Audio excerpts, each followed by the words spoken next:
Afghanistan withdrawal, our allies are now worried, rightly so, if they'll have U.S. support in their time of need. Today, the White House was forced to push back on Chinese propaganda attacking the U.S.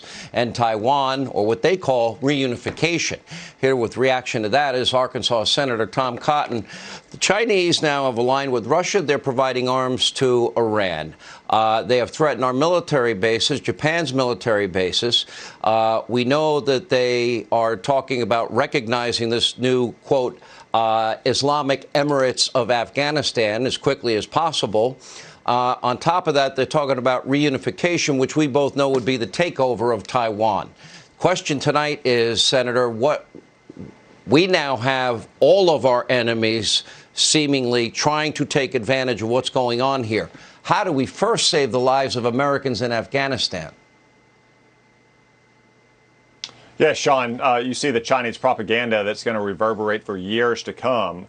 But the immediate priority, as you say, is to get the Americans trapped behind Taliban lines out of Afghanistan. Joe Biden told a bald-faced lie yesterday when he said they planned for every contingency. They obviously did not, because there are 10 to 15,000 Americans behind Taliban checkpoints. My office has been in direct contact with hundreds of these people who have not heard from the State Department, who cannot get to the airport in Kabul because the Taliban have checkpoints all over the roads and control all access to it. And Joe Biden's administration won't even commit to stay in Afghanistan to secure that airport for 2 more weeks to get all those Americans out. And we're really now at the mercy of how long the Taliban is willing to grant safe passage to American citizens.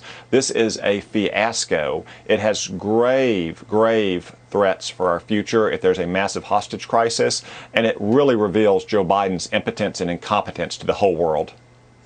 It really is scary, Senator, and how it can happen. Is there anything you can do, any words you can say? Do you have any confidence that we're going to get our fellow Americans the hell out of there?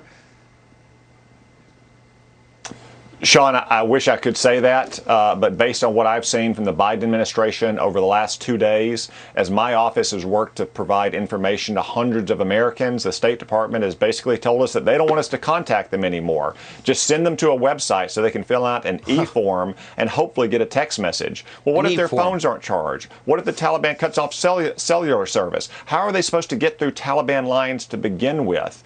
Joe Biden had no plan to evacuate 10 to 15,000 Americans when he pulled out all of our troops and our commander and shut down Bagram Air Base last month. You would think that the last thing you'd do is turn out the lights on your controlled air base and bring your commander and his troops home after you bring all the civilians home. But right now we have thousands of our countrymen trapped behind enemy lines at risk of being taken hostage by the Taliban at any time.